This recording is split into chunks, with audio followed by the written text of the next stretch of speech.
Well, listen, it's my great honor to have Ricardo Chamorro on our second podcast. Ricardo and I worked together for many years, and I have the greatest respect for him.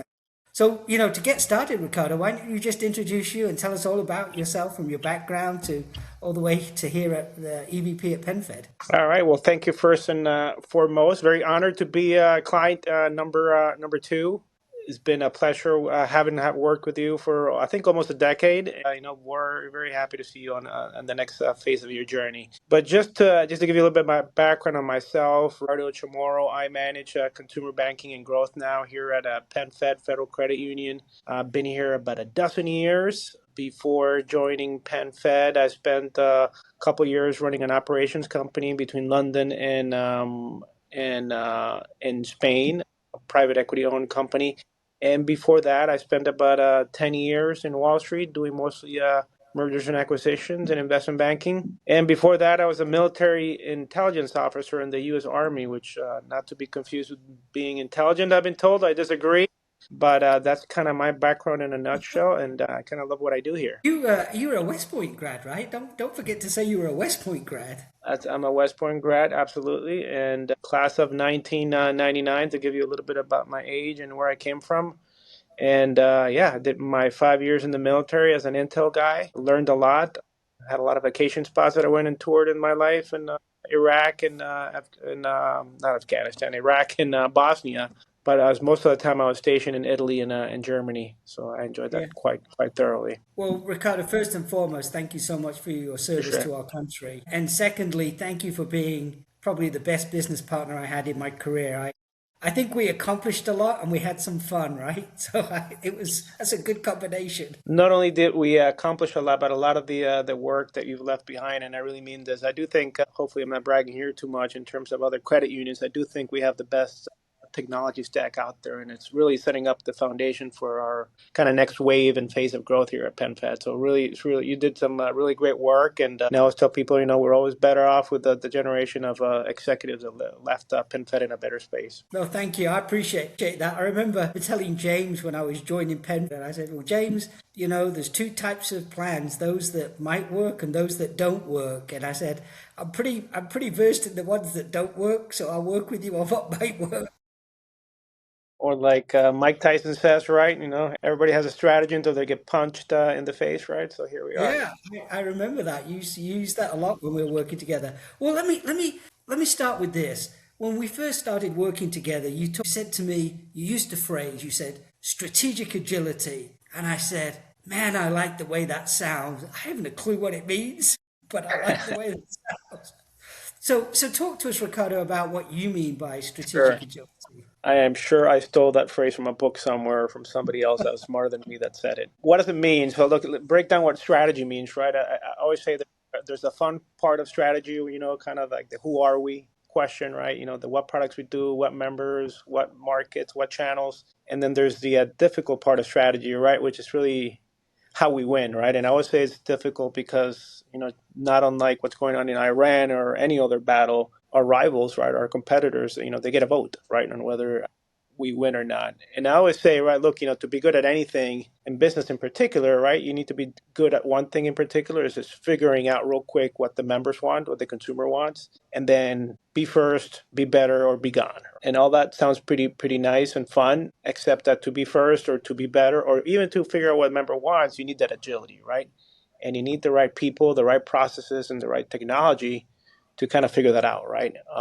Technology in particular, right? Because that technology, especially in banking, it's sometimes an impediment to being agile, right? It's an impediment to changing who you want to cater to, what markets you want to go into, or even just kind of how you go to what products and how you offer them, right? And I think that speaks about what we were able to accomplish together, right? In building that ecosystem that's agile enough to be able to kind of accommodate what we're trying to do strategically, right? So that's kind of in a nutshell, strategic agility is really understanding what we want to do, and then do we even have the ability and the wherewithal to be able to do it, to be able to pivot, to be able to kind of service our members in a way that takes perfect care of our members, right? Which ultimately, that is how we and all credit unions measure success, right? Yeah, no, I think it was great. It really helped me.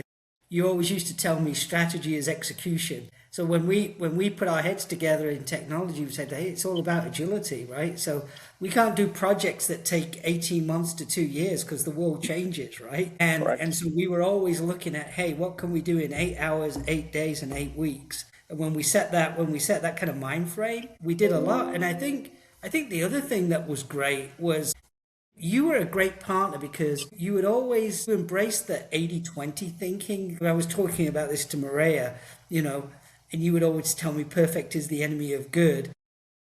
And we agreed that, 80% of the value comes from 20% of the things of the challenges of the functions you need, right? Because otherwise, you'd spend a disproportionate amount on the last 20%, or the last mile as we call it in IT. And I think when we had that support from you, we could do things that I would never imagined we could have done.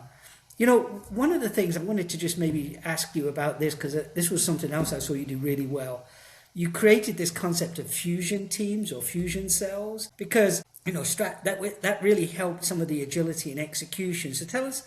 I know we did one for marketing and we did one for financial crimes and fraud. So tell us about fusion cells and how you use them and how they were successful. Sure. Look, I mean, it's not a novel concept. It's kind of a matrix-like kind of like approach to innovation, if you want to call it, right? And I guess the part that you mentioned about strategies, execution, right, and that agility. I think you need kind of the three parts, right? You need people, you need processes, and you need technology. And you need people that are not only that are competent, but that have the right character and that comfort with change, right? With that intellectual friction that comes with change. The process need to have the right, I would call it the permission structure. Whoever is a decision maker needs to give you that permission structure to make change. And obviously the technology piece, which is what you spoke about, right? And how can you do the 80-20? Is the technology good enough, scalable enough to get you to what you want? But all in, if you bring those three things together in a kind of fusion concept, and you leave any egos behind, right? I think that's where you get some kind of like, just magic, right? That's the essence to me of a highly effective team, right? Having the right people, the right processes, and the right technology, and then taking a very simple vision and executing on it, right? But ultimately, it's really about, do you have that kind of mindset of being able to understand what's going on in the external environment, right, and reacting in a way that's sensible, right? And Yeah. that you You know, prioritize I, accordingly.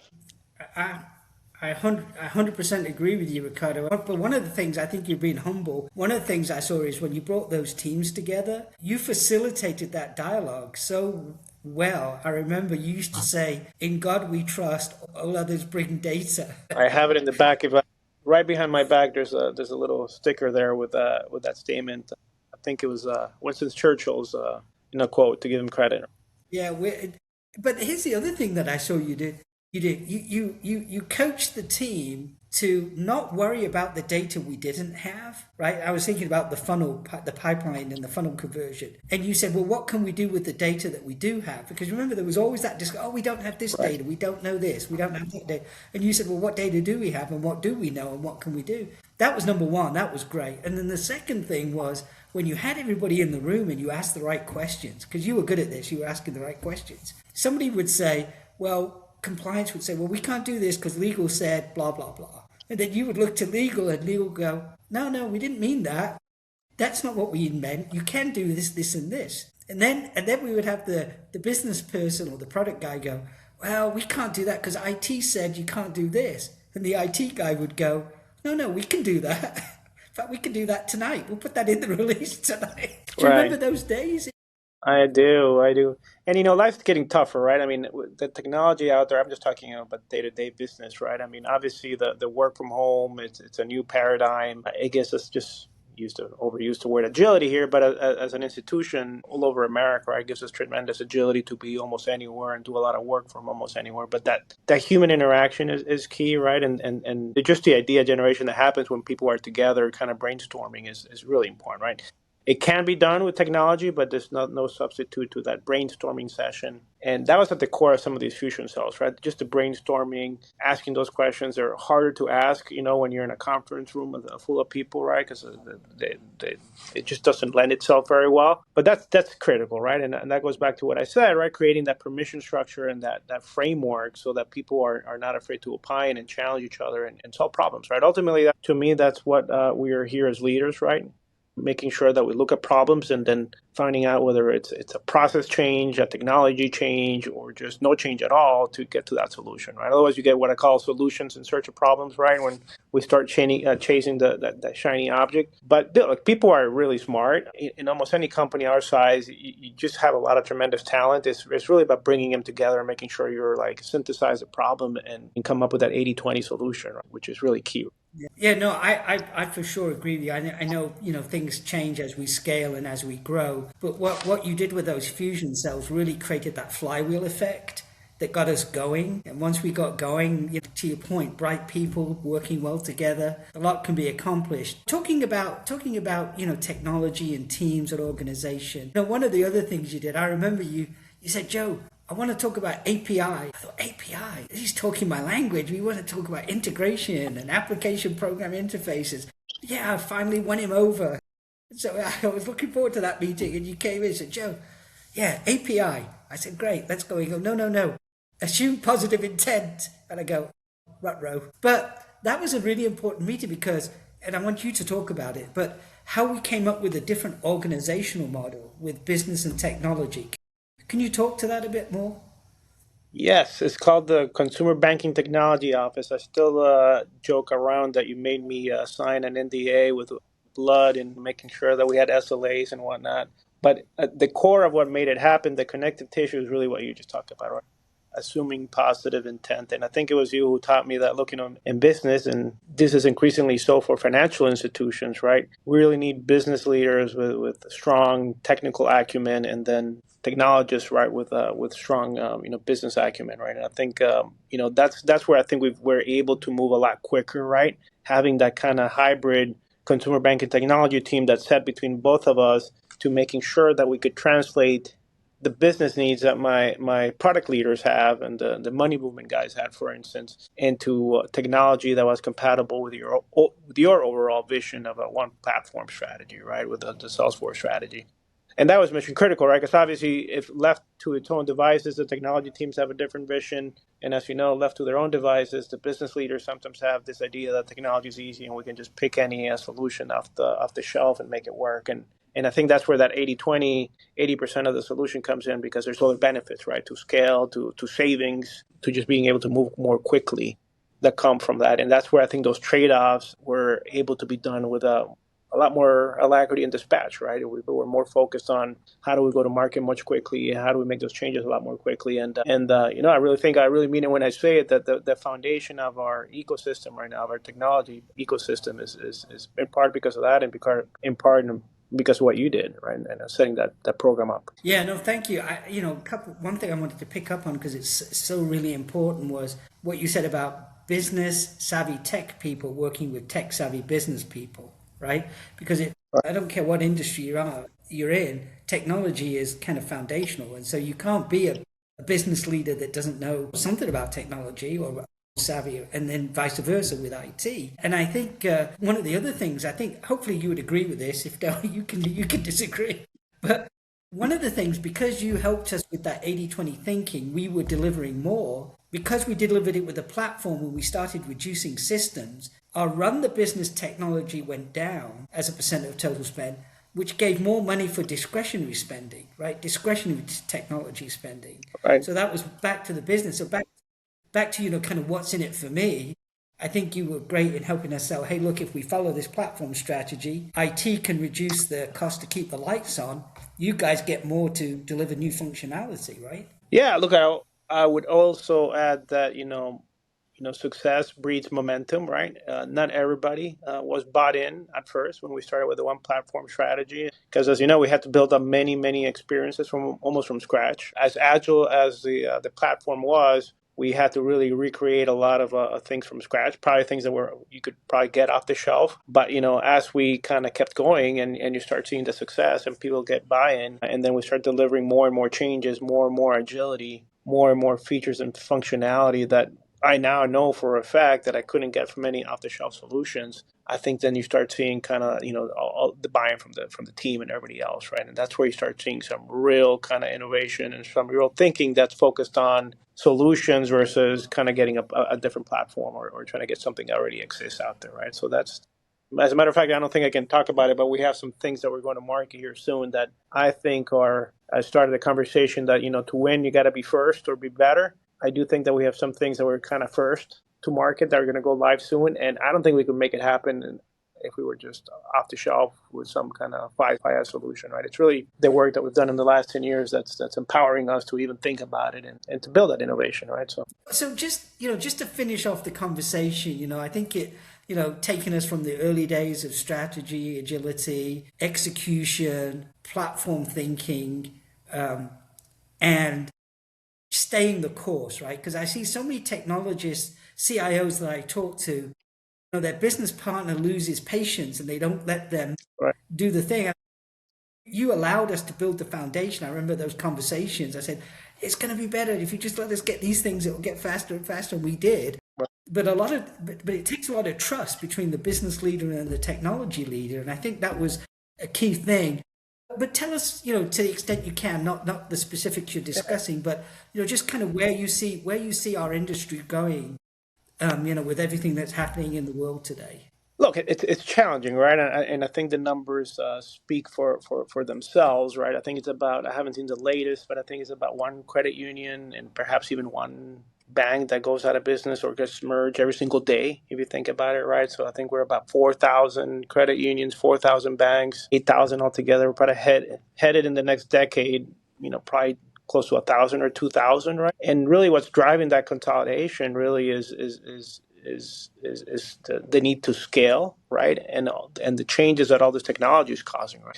It used to be that if you had a cluster of branches in a key market and you were lucky enough to be the first mover to get those branches and own that real estate, that you had yourself a little bit of a little monopoly or at least some market share that was very hard to penetrate. Now with digital and especially now with AI and agentic and cognitive banking, I mean, it's great in that it gives us tremendous agility, like we were to use the term, but it's bad in the sense that we're competing against everyone, right? And the need for scale has never been more important. In tandem with that, the need to innovate and do things a little bit different or better than the competition is more important than ever, right? Otherwise, you get commoditized. You get sucked into what I call the commodity vortex, right? Where you're just competing on price. I call it, it's just a discounting of loans and offering better and better prices, which obviously erodes your margin, which obviously erodes your capital and your ability to invest in your business. So it's a tough market.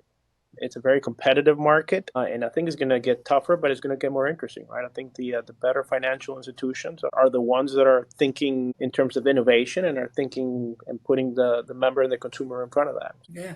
Well, that's so great. Peaches and cream. Peaches and cream. There's peaches and cream. Or as I say, times of change are times of opportunity. Exactly. Hey, Ricardo, it's been so great to see you again and catch up and talk about the old days, but also project a little bit into the future. I'm wishing PenFed well, and I know you got a lot of good technology and a lot of good people there. So I'm betting on you to deliver whatever it is that you're going to be delivering. Thank you, sir. And again, I don't think we would be in a position to do half of what we're trying to do here going forward without all the work that you did. I think you left PenFed in a much better place, and you have a great heart. You always put our members in your heart and as a priority for you, and you've always been a good friend and a good colleague. So always a pleasure to talk to you. And again, if my next new innovation works, I'll join you for hopefully episode number 3,000. All right. That sounds good, Ricardo. Thank you.